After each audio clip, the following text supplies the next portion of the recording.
नमस्कार good morning. आज August 1 तारिख शनिवार। आज दिन भरी अनेक बड़ गुरुत्वपूर्ण खबर गुड़िक आसी। तेबे आसतु आज सकाळ आसीथिबा 20टी बड़ खबर उपरे नजर पकाइबा। नंबर 1, आज 2 जिले स्कूल छुट्टी। आज भद्रक जिले में देखा देथिबा बन्या परिस्थिति को दृष्टि रखी जिला प्रशासन तरफ एक गुरुत्वपूर्ण निष्पत्ति निया जाइछे। आज भद्रक जिले में समस्त स्कूल छुट्टी रहिबो। जिले में उपजिथिबा बन्या परिस्थिति को आखि आगे रखी जिलापाल एभली पदक्षेप ग्रहण करिसेंते। भद्रक जिले में आज समस्त सरकारी घरोई स्कूल सहित अंगनवाड़ी केन्द्र मध्य बंद रहिबो। अन्यपटे जगतसिंहपुर जिले में मध्य आज स्कूल छुट्टी घोषणा होईची। नंबर 2, गड़गड़िया घाट को प्रवेश निषेध। हीराकुद जलभंडार रे एबे 22टी गेट देई बन्या जल निष्कासन करा जाउची। महानदी रे प्रबल स्रोत को दृष्टि रखी एडवाइजरी जारी कलिची कटक जिला प्रशासन।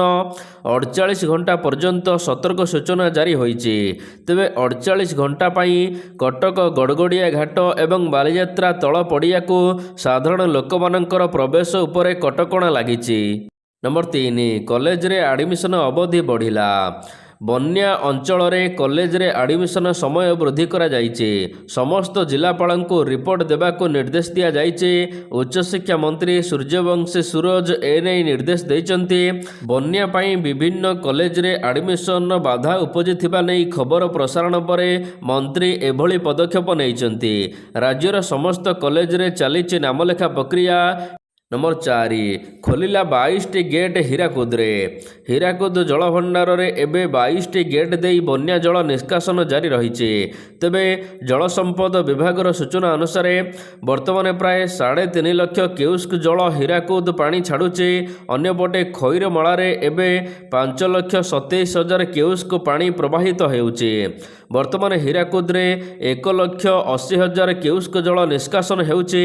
पाखापाखि 48 घंटा मध्यरे यह मुंडुली रे पहुँचब बोली आकलन करा जाउचे। मुंडुली रे पहुँचला बेलको 7,50,000 क्यूसेक जल एका सहित निष्कासन हेबो। तेणु महानदीर तलमुंडरे सामान्य छोट बन्या आशंका करा जाउचे। नंबर 5, ओडिशा आसुचंती राष्ट्रपति। ओडिशा गस्तरे आसुचंती राष्ट्रपति द्रौपदी मुर्मू। आसंता अगस्ट 3 तारिख रु 5 तारिख पर्यंत ओडिशा गस्त कार्यक्रम रहिছে। तेबे एही अवसर में 4 तारिख पूर्वाह्न रे भुवनेश्वर रेल स्टेशन रु ब्रह्मपुर पर्यंत ट्रेन रे गस्त करिवे राष्ट्रपति। एहाको दृष्टि रखी राष्ट्रपति गस्त को सुरक्षित सुव्यवस्थित एवं श्रृंखलित संपन्न करने शुक्रवार दिन राज्य आरक्षी महानिर्देशक जोगेश बहादुर खुरनिया अध्यक्षतार एक बैठक बसिथिला। नंबर 6, अगस्ट 5 रु भुवनेश्वर रे ब्रिक्स भारत अध्यक्षतार शिक्षा क्षेत्र बैठक। आसंता अगस्ट 5 तारिख रु 7 तारिख पर्यंत भुवनेश्वर रे ब्रिक्स भारत अध्यक्षतार शिक्षा क्षेत्र बैठक अनुष्ठित हेबो।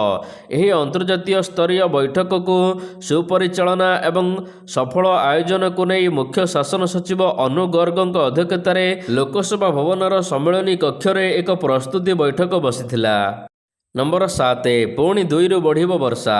राज्य रे एबे बड़ वर्षार संभावना नाही। काँ भाँ वर्षा हेउचे। तेबे अगस्ट 2 तारिख रु पुणी वर्षा सामान्य वृद्धि पाइबो। अनेक स्थान रे हल्का रु मध्यम धरणर वर्षा होई पारे। विशेषकर दक्षिण ओडिशार केतक जगार प्रबल वर्षा होई पारे। एभली पूर्वानुमान देखाइछि पाणीपाग विभाग। पाणीपाग विभाग पक्षरु 2 सप्ताह पर्यंत जारी करा जाइथिबा पूर्वानुमान अनुसार अगस्ट 2 तारिख रे सामान्य वर्षा अच्छे। मात्र प्राय 9 तारिख पर्यंत पाग सुखिला रहिबो। नंबर 8, बन्या द्वारा 15 जिला प्रभावित। बन्या जोगु 15टी जिलार 57टी ब्लॉक प्रभावित होइचे।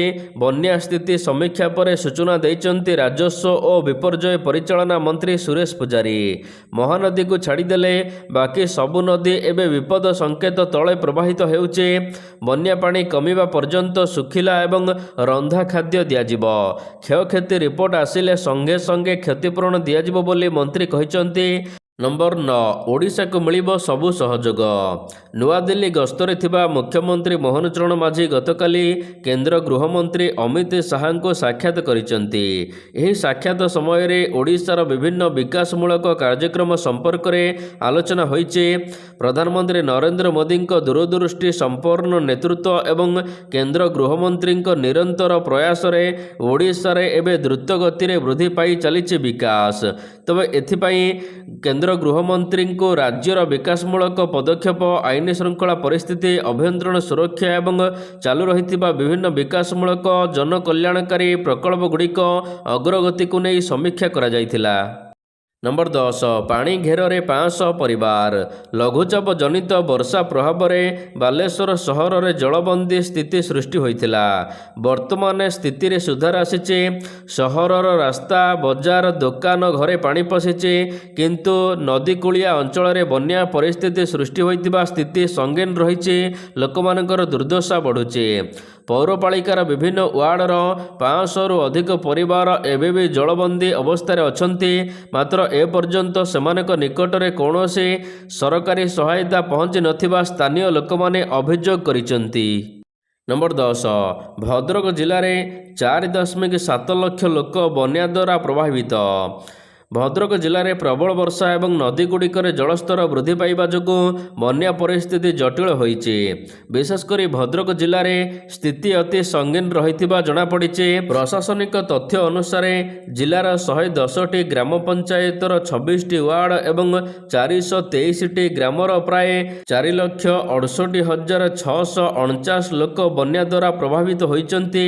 ବିପନ୍ନମାନଙ୍କୁ ଏବେ ସୁରକ୍ଷିତ ସ୍ଥାନକୁ ଅଣାଯାଇ ସେଠାରେ ବର୍ତ୍ତମାନ ଦିଆଯାଉଛି ରନ୍ଧା ଖାଦ୍ୟ ବୋଲି କୁହାଯାଇଛି। ସରକାରଙ୍କ ତରଫରୁ 268ଟି ରୋଷେଇ କେନ୍ଦ୍ର ଖୋଲାଯାଇଛି।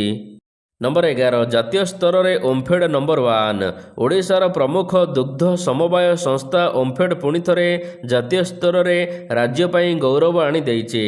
ନୂଆଦିଲ୍ଲୀରେ ପ୍ରସିଦ୍ଧ ପ୍ରଗତି ମଇଦାନରେ ଭାରତ ମଣ୍ଡପଠାରେ ଅନୁଷ୍ଠିତ ଜାତୀୟ ସ୍ତରୀୟ ଏକ୍ସପୋରେ ଓମ୍ଫେଡ୍ ସମଗ୍ର ଦେଶରେ ଶ୍ରେଷ୍ଠ ପ୍ରଦର୍ଶନକାରୀ ଭାବରେ ପ୍ରଥମ ପୁରସ୍କାର ହାସଲ କରିଛି। ତେବେ ଜୁଲାଇ 25 ତାରିଖରୁ 27 ତାରିଖ ପର୍ଯ୍ୟନ୍ତ 3 ଦିନ ବ୍ୟାପୀ ଏହି ବିଶାଳ ପ୍ରଦର୍ଶନୀ ଆୟୋଜନ କରାଯାଇଥିଲା, ଯେଉଁଥିରେ ଓମ୍ଫେଡ୍ ବାଜି ମାରିଛି। ନମ୍ବର 12 ଏବେ ବି ରଥକୁ ଛୁଇଁ ପାରୁନାହାନ୍ତି ଲୋକେ। ଶ୍ରୀମନ୍ଦିର ସାମ୍ନାରେ ଅଟକିଛି 3 ରଥ। ମହାପ୍ରଭୁମାନେ ରଥରୁ ବଡ଼ ଦେଉଳକୁ ସିଂହାସନକୁ ବିଜେ କରି ସାରିଛନ୍ତି। ରଥ ଭାଙ୍ଗିବା କାମ ଆରମ୍ଭ ହୋଇଛି। ମାତ୍ର ବର୍ତ୍ତମାନ ସୁଦ୍ଧା ଶ୍ରଦ୍ଧାଳୁମାନଙ୍କୁ ମଧ୍ୟ ରଥ ଛୁଇଁବାକୁ ଅନୁମତି ଦେଉନି ପ୍ରଶାସନ। ଶ୍ରୀମନ୍ଦିର ସିଂହଦ୍ୱାର ଆଗରେ ଲାଗିଥିବା 3 ରଥ ଚାରିପଟରେ ବ୍ୟାରିକେଡ୍ କରାଯାଇଛି, ଯାହାଫଳରେ ରଥକୁ ସାଧାରଣ ଲୋକ ଛୁଇଁ ପାରୁନାହାନ୍ତି, ଯାହାକୁ ନେଇ ଭକ୍ତମାନଙ୍କ ମଧ୍ୟରେ ଏବେ ଦେଖାଦେଇଛି ଅସନ୍ତୋଷ। ନମ୍ବର 13 ମହାନଦୀ ବନ୍ୟାକୁ ନେଇ ରାଜନୀତି ଜୋର। ମହାନଦୀ ଜଳ ବିବାଦ ଏବଂ ବନ୍ୟାକୁ ନେଇ ସରକାରଙ୍କୁ ଘେରିଛି ବିଜେଡି। ଯେତେବେଳେ ଛତିଶଗଡ଼ର ମନମାନି ପାଇଁ ମହାନଦୀ ପାଣି ରାଜ୍ୟରେ ବନ୍ୟା ପରିସ୍ଥିତି ସୃଷ୍ଟି କରିଛି, ସେତେବେଳେ ମୁଖ୍ୟମନ୍ତ୍ରୀ ଛତିଶଗଡ଼ ମୁଖ୍ୟମନ୍ତ୍ରୀଙ୍କ ସହିତ ମିଟିଂ କରୁଛନ୍ତି। ଏହା କ'ଣ ପ୍ରହସନ ନୁହେଁ କି ବୋଲି ପ୍ରଶ୍ନ କରିଛି ବିଜେଡି ନେତା ପ୍ରୀତିରଞ୍ଜନ ଘଡ଼ାଇ। ଅନ୍ୟପଟେ କଂଗ୍ରେସ ମଧ୍ୟ ସିଧାସଳଖ ଟାର୍ଗେଟ କରିଛି। ପିସିସି ସଭାପତି ଭକ୍ତ ଦାସ କହିଛନ୍ତି, ବନ୍ୟାରେ ରାଜ୍ୟ ଉବୁଟୁବୁ ହେଉଥିବା ବେଳେ ଏବେ ମୁଖ୍ୟମନ୍ତ୍ରୀ ଯାଇ ଦିଲ୍ଲୀରେ ବସିଛନ୍ତି। ନମ୍ବର 14 ବନ୍ୟା ସ୍ଥିତି ପାଇଁ ମାଟ୍ରିକ ଫର୍ମ ପୂରଣ ଅବଧି ବଢ଼ିଲା। ରାଜ୍ୟର ବିଭିନ୍ନ ସ୍ଥାନରେ ଉପୁଜିଥିବା ବନ୍ୟା ପରିସ୍ଥିତିକୁ ଦୃଷ୍ଟିରେ ରଖି ଓଡ଼ିଶା ମାଧ୍ୟମିକ ଶିକ୍ଷା ପରିଷଦ ପକ୍ଷରୁ ବାର୍ଷିକ ହାଇସ୍କୁଲ ସାର୍ଟିଫିକେଟ୍ ପରୀକ୍ଷା 2027 ପାଇଁ ଆବେଦନ ଫର୍ମ ପୂରଣ ଶେଷ ତାରିଖ ବୃଦ୍ଧି କରାଯାଇଛି। ଏହି ତାରିଖକୁ ଅଗଷ୍ଟ 14 ପର୍ଯ୍ୟନ୍ତ ଘୁଞ୍ଚାଇ ଦିଆଯାଇଛି। ପୂର୍ବରୁ ଫର୍ମ ପୂରଣ କରିବା ପାଇଁ ଶେଷ ତାରିଖ ଜୁଲାଇ 31 ଧାର୍ଯ୍ୟ କରାଯାଇଥିଲା। ତେବେ ରାଜ୍ୟରେ ବନ୍ୟା ପାଇଁ ଏବେ ଅଗଷ୍ଟ 14 ତାରିଖ ପର୍ଯ୍ୟନ୍ତ ଏହାକୁ ଘୁଞ୍ଚାଇ ଦିଆଯାଇଛି। ନମ୍ବର 15 ଖେଳ ପାଇଁ ସରକାରଙ୍କ ବଡ଼ ନିଷ୍ପତ୍ତି। କେନ୍ଦ୍ର ସରକାର ନ୍ୟାସନାଲ ସ୍ପୋର୍ଟସ ଫେଡେରେସନ ଗୁଡ଼ିକ ଲାଗି ବଜେଟରେ ସହାୟତା ରାଶି ବୃଦ୍ଧି କରିଛନ୍ତି। ଖେଲୋ ଇଣ୍ଡିଆ ସ୍କିମ୍କୁ ମଧ୍ୟ ସମ୍ପ୍ରସାରିତ କରାଯାଇଛି। ଶୁକ୍ରବାର ଦିନ କେନ୍ଦ୍ର କ୍ୟାବିନେଟ୍ରେ ଆସନ୍ତା 5 ବର୍ଷ ପାଇଁ ମୋଟ 36,441 କୋଟି ଟଙ୍କା ମଞ୍ଜୁର କରାଯାଇଛି। ସରକାର ଆସନ୍ତା 5 ବର୍ଷ ଲାଗି ଖେଲୋ ଇଣ୍ଡିଆ ସ୍କିମ୍ ପାଇଁ 29,054 କୋଟି ଟଙ୍କା ବ୍ୟୟବରାଦ କରିଛନ୍ତି। ଭାରତ 2030 ରାଜ୍ୟଗୋଷ୍ଠୀ କ୍ରୀଡ଼ା ଆୟୋଜନ କରିବା ଲାଗି ଅଧିକାର ହାସଲ କରିଥିବା ବେଳେ 2036 ଅଲିମ୍ପିକ୍ସ ପାଇଁ ବିଡ୍ ଦଖଲ କରିଛି। ନମ୍ବର 16 ହାଣ୍ଡିଶାଳରେ ମହଙ୍ଗା ମାଡ଼।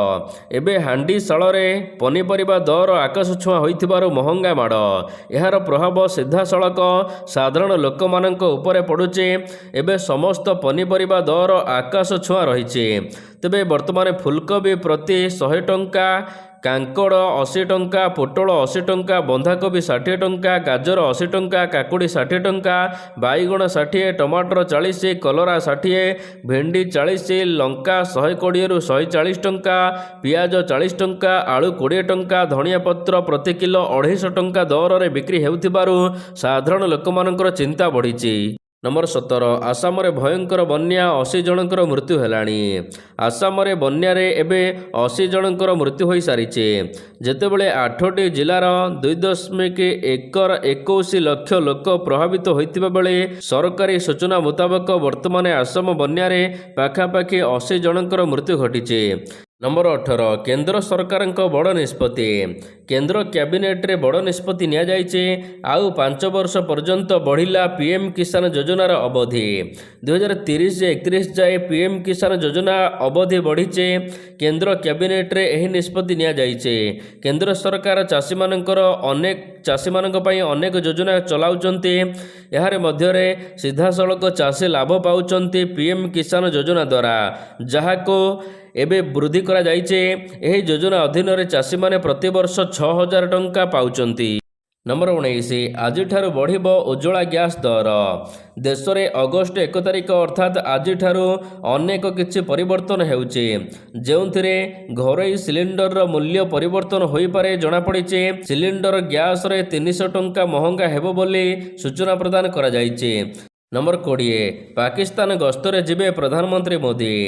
ପାକିସ୍ତାନର ରାଜଧାନୀ ଇସଲାମାବାଦରେ 2027 ମସିହାରେ ଆୟୋଜନ ହେବାକୁ ଥିବା ସାଂଘାଇ ସହଯୋଗ ସଂଗଠନ ବୈଠକ ଅର୍ଥାତ୍ SCO ଶିଖର ସମ୍ମିଳନୀ ବୈଠକରେ ପ୍ରଧାନମନ୍ତ୍ରୀ ନରେନ୍ଦ୍ର ମୋଦି ଯୋଗ ଦେବେ କି ନାହିଁ, ଏହାକୁ ନେଇ ଏବେଠାରୁ ସସ୍ପେନ୍ସ ଜାରି ରହିଛି। ତେବେ ଏହାରି ମଧ୍ୟରେ ପାକିସ୍ତାନ ଏକ ବଡ଼ ଦାବି କରିଛି। ପାକିସ୍ତାନ ପକ୍ଷରୁ ଔପଚାରିକତା ସଂକେତ ମିଳିଛି ଯେ ଭାରତକୁ ଶିଖର ସମ୍ମିଳନୀରେ ନିମନ୍ତ୍ରଣ କରାଯିବ। ନମ୍ବର 21 ଏଣିକି ରେଳ ଟିକେଟ୍ ବୁକିଂ ସହିତ ଲଗେଜ୍ ବୁକିଂ କରିବାକୁ ପଡ଼ିବ। ଭାରତୀୟ ରେଳ ବିଭାଗ ପକ୍ଷରୁ ଅନଲାଇନ୍ ଲଗେଜ୍ ବୁକିଂ ସୁବିଧା ଆରମ୍ଭ କରାଯାଇଛି। ପୂର୍ବରୁ ଅଧିକ ଲଗେଜକୁ ନେଇ ଯାତ୍ରା କରୁଥିବା ଯାତ୍ରୀମାନଙ୍କୁ ପାର୍ସଲ ଅଫିସରେ ସେଠାରେ ଧାଡ଼ିରେ ଛିଡ଼ା ହୋଇ ଘଣ୍ଟା ଘଣ୍ଟା ଲାଇନ୍ରେ ରହି ବୁକିଂ କରିବାକୁ ପଡ଼ୁଥିଲା। କିନ୍ତୁ ଆଗାମୀ ଦିନରେ ରେଳ ଯାତ୍ରୀମାନେ ଟିକେଟ୍ ବୁକିଂ ସମୟରେ ନିଜର ଲଗେଜକୁ ବୁକିଂ କରିପାରିବେ। ତେବେ ଆଜିଠାରୁ ଏହି ନୂଆ ବ୍ୟବସ୍ଥା ଆରମ୍ଭ କରାଯାଇଛି। ଅତିରିକ୍ତ ଲଗେଜ୍ ବୁକିଂ ସୁବିଧା କେବଳ କନଫର୍ମ ଟିକେଟ୍ ବୁକିଂ କରିଥିବା ଯାତ୍ରୀମାନଙ୍କୁ ମିଳିବ।